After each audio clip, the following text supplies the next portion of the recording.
Okay, so imagine this. You're at the gaming table, right? And the person you trust implicitly, the one who's always got your back, disabling traps, flanking enemies, what if they were secretly the linchpin? The key to a massive upheaval in your whole campaign world? Yeah, that's a powerful question. And it's really at the heart of what we're digging into today. We're looking closely at an article by Emily Thorne on LitRPG Reads. It's called How to Use a D&D Rogue to Drop an Unforgettable Plot Twist in Your Campaign. Came out May 2025. Exactly. So this deep dive is all about how the D&D rogue, the class we often just think of as stealthy, maybe a bit opportunistic, how they actually have this like built-in potential for these huge game-altering plot twists. Their skills, Right. Deception, adaptability, keeping secrets. Yeah. These aren't just mechanics on a character sheet. They're pure story fuel. It's so true. Usually when you think rogue, you picture someone sticking to the shadows, right? Yeah. Picking locks, maybe they've got a grudge or they're after some gold. Their whole deal feels like it's on the edges of the main story. Right. But what Emily Thorne argues, and I think it's really compelling, is that because we tend to see them that way, maybe overlook their deeper potential, that's exactly what makes them perfect for these massive narrative surprises. It's like hiding the bomb in plain sight. So how do you even start setting something like that up? A rogue twist that feels, surprising but also earned. Well, the article really pushes for laying the groundwork early, like really early, maybe even session 0. Session 0. What? Yeah. It's about weaving little threads from the rogue's background into the main campaign mysteries, maybe a connection to some rising power or whispers about their family name. Doesn't have to be huge at first, just there in the background. That makes sense. It needs to feel organic, right? Not like you just decided it halfway through. And the article mentions using rogue-friendly NPCs. Exactly. Think about, that shady fence who always seems to know a little too much about the rogue's past. Or maybe a rival thief keeps popping up and their motives seem weirdly connected to bigger stuff happening. These NPCs can drop subtle hints. Little breadcrumbs. Yeah. And the article stresses the slow burn, too. Let the campaign feel normal for a while. Dungeons, intrigue, the usual stuff. Then, when the twist hits, it shatters that normalcy.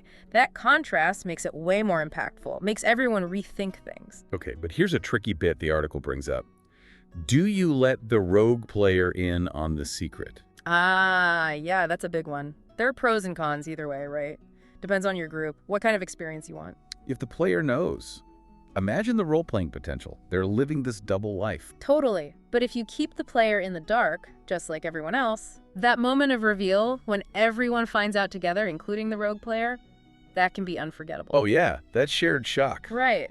But either way, the article says you need misdirection. Keep other plot lines moving so people aren't constantly suspicious of the rogue right from the start. Keep the spotlight moving. Exactly.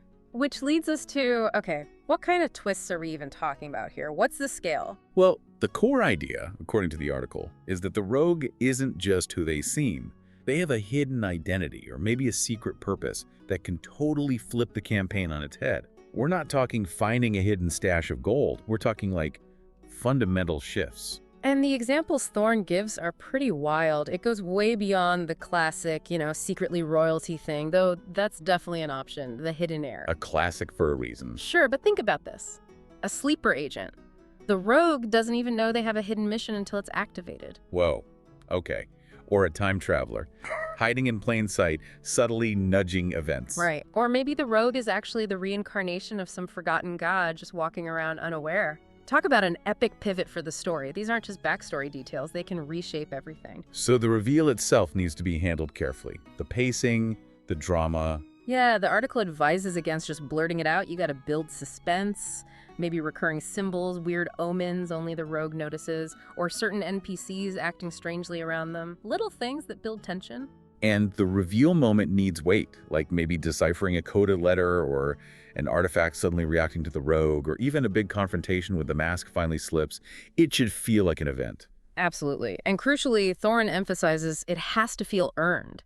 You need those subtle clues sprinkled throughout. So when it happens, it's a shock, but also makes a kind of retroactive sense. Like, oh, that's why that happened. That's where that big list of rogue quest variants comes in handy, I bet. Oh, yeah. It really sparks the imagination. Things like, okay, the rogue isn't just any heir, they're the heir to the enemy king. Talk about conflict. Instant drama.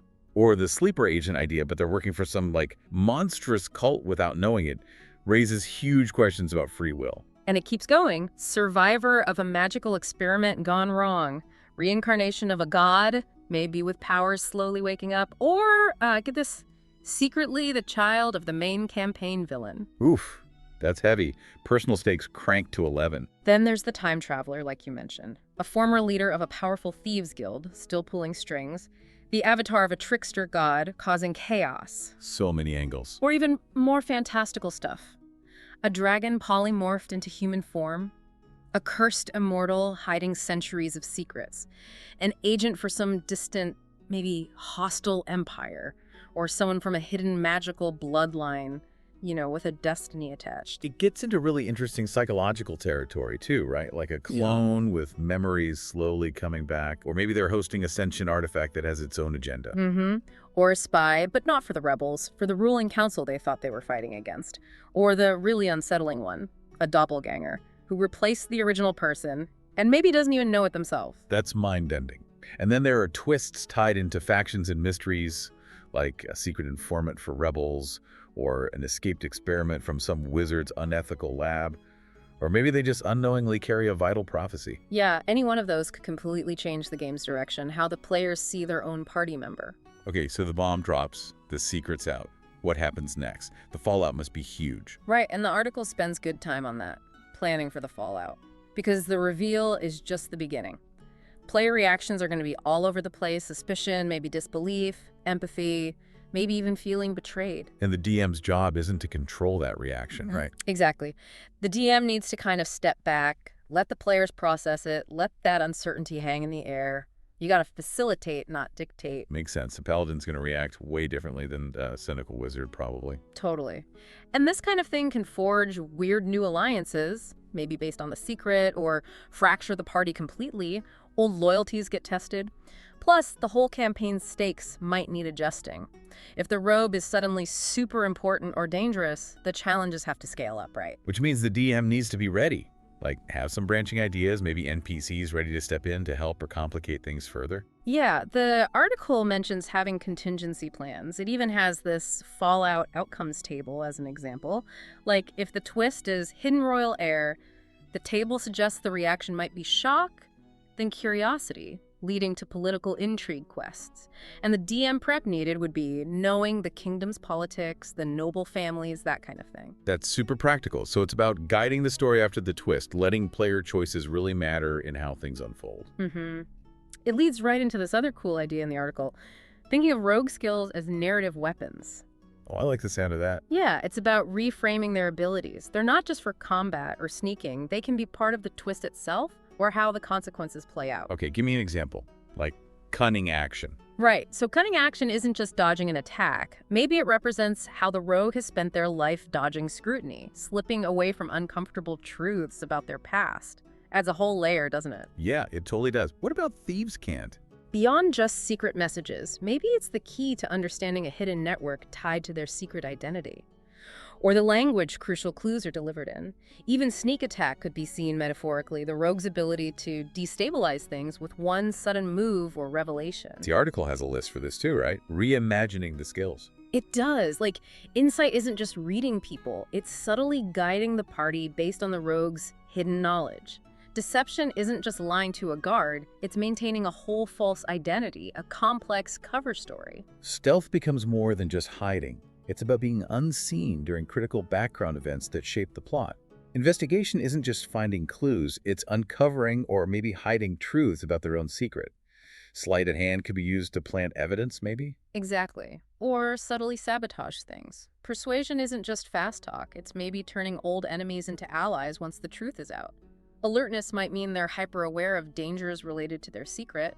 Evasion could be about dodging narrative traps that might expose them early. Even tool proficiencies. A disguise kit lets them literally become other people. Poisoner's kit could set up events, other tools for gathering intel or sabotage tied to their hidden life. Yeah, the core idea is seeing these mechanics as story keys. It's not just rolling dice, it's using the character's built-in abilities to drive the narrative forward in really cool ways. Okay, that's brilliant. So mechanics as story. Got it. Now, the actual reveal moment, how do you nail that? Timing. The article says timing is everything. You want it at a moment of high emotion, maybe right after a huge victory, which suddenly feels different in light of the truth. Or maybe during a real low point where the reveal offers a new path or changes the stakes. Yeah, not during downtime buying rations. It needs impact. Definitely. And build suspense, but don't make it obvious what's coming. You want that feeling that something big is about to happen. And the article warns against the gotcha moment, right? Yes. Avoid making players feel tricked or like it came out of nowhere just for shock value. It should feel like a revelation, something that makes sense of past events and opens up cool new story directions for everyone. So subtlety is key in the lead-up, using in-game clues, careful session prep. Right. Clues can be anything. Cryptic things NPCs say. Weird dreams the rogue has. Strange coincidences that only make sense later. Maybe objects tied to their past or weird magical effects. And if the DM is working with the rogue player on the secret, they can weave these in together. If it's a surprise for everyone, the DM just needs to track those clues carefully. The goal, Thorn writes, is foreshadowing that's noticeable if you're really paying attention, but not so obvious it spoils the surprise. You want that aha moment where it feels both unexpected and inevitable in hindsight. Like all the pieces were there, just hidden. The article has a list for this too, subtle foreshadowing techniques. Yep.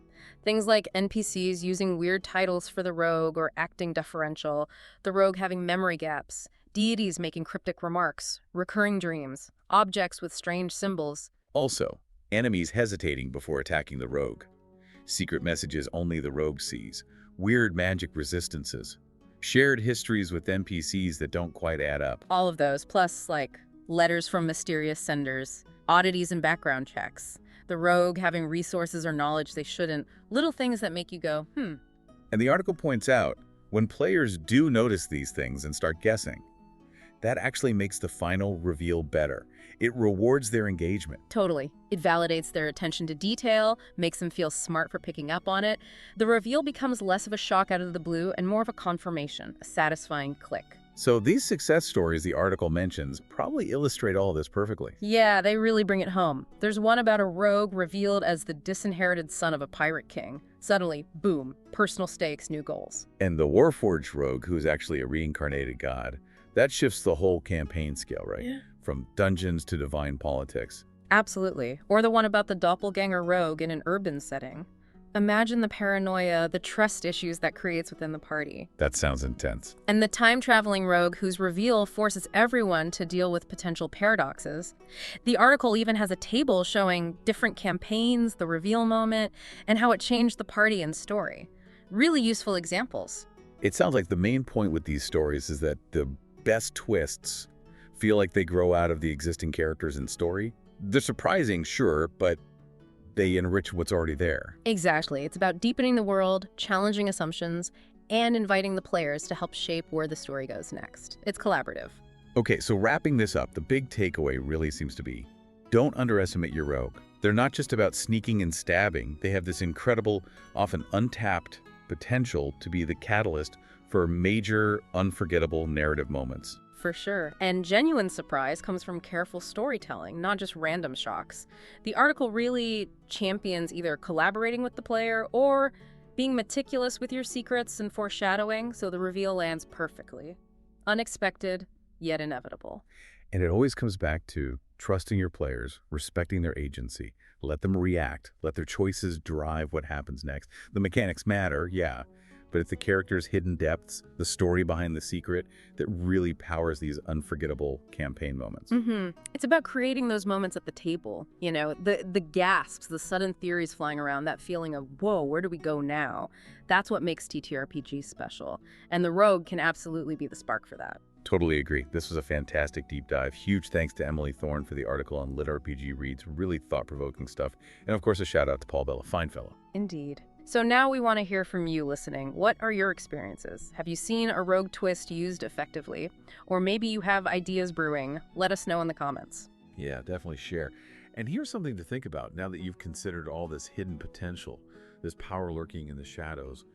What seemingly minor detail in your current game might actually be the fuse, the tiny spark waiting to ignite an earth-shattering revelation.